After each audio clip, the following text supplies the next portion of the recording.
Should the time come where a traveller finds themselves amongst gunfire, they will have to remain in a physical and mental space where they're capable of thinking clearly, recognising their environment, and capable of making effective decisions.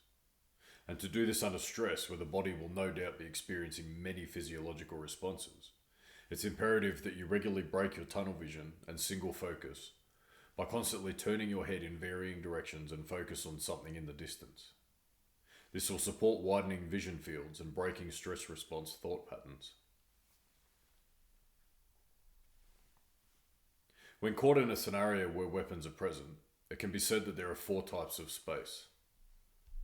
That's open space, concealment, cover, as well as cover and concealment. An open space is simply that, a clear space with no significant physical features around. This is the worst place to be during a firefight or an incident where weapons are present. However, it may be the best place to be in an explosion event. Concealment is a place where you cannot be seen by the enemy, but where bullets can penetrate.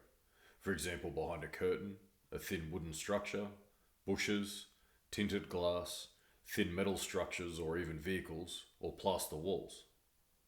Concealment equals can't see me, but can kill me.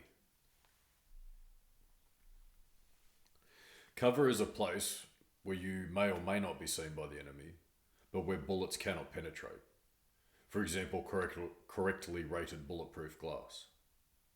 Cover equals maybe you can, maybe you can't see me, but you can't kill me.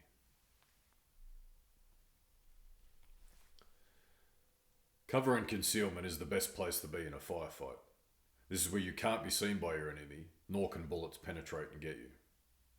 This includes solid metal structures, thick dense wood or trees, undulation in the ground, and cover and concealment equals can't see me, can't kill me.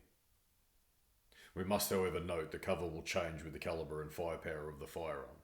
A 9mm round from a handgun will penetrate less than a 7.62 round from an assault rifle, for example. To establish how to avoid being seen, let's establish how we see things. We notice things based on shape, silhouette, shadow, space, shine, and movement. But we notice these things in relation to the world around them. The camouflage of a sniper is designed to remove all of the above things in relation to the space they're in. By covering themselves with relative foliage, they can change their identifiable shape and remove any shine. With disciplined positioning, they can remove their silhouette and their shadow, the space they take up, and also any movement. At night, a person wearing dark clothing walking along the top of a ridge will be visible to those even far away because of their silhouette and their movement. If that person was to lie below the ridge line, they would be less visible as their silhouettes and movement would have been removed. This should be taken into account when selecting positions of concealment.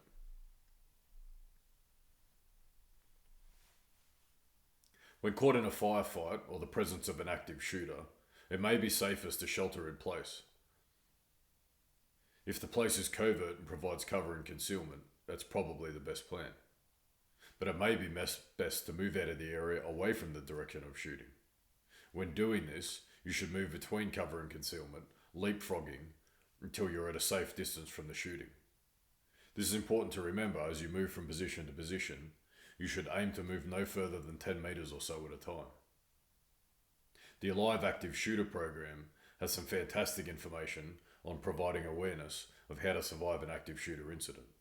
And the Alive Active Shooter courses are available on the Empire Institute store, including a free course.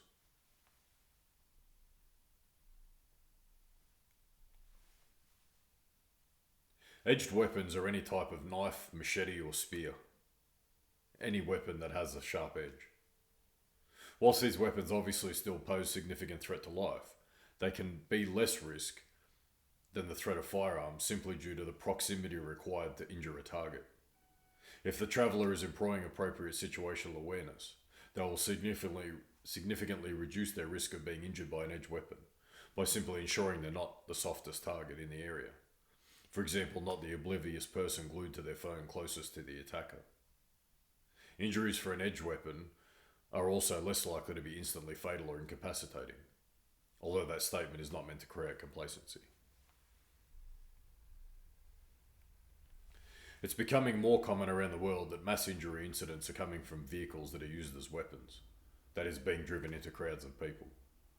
Travellers should consider their placement when dining on the street, for example, and when attending events that are potentially exposed to vehicular access.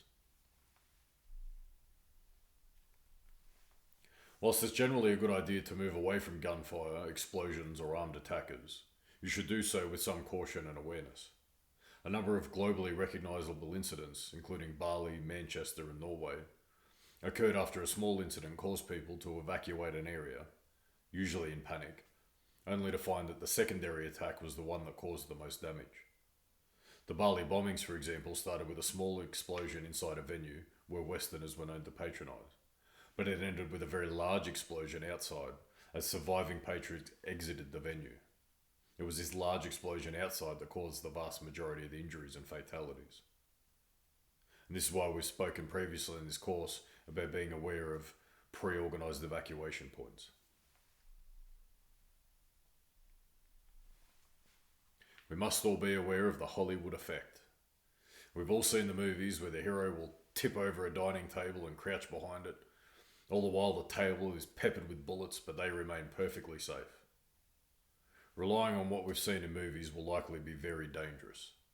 For reference, there are very few parts of even a car, for example, that will provide cover to stop a bullet penetrating. Maybe the engine block and sometimes solid mag wheel hubs, and the chassis rail and roll cage itself. But the panels will not provide any cover. The rest of the vehicle structure is very unlikely to stop a bullet of any kind, although it may change its path in an unpredictable way.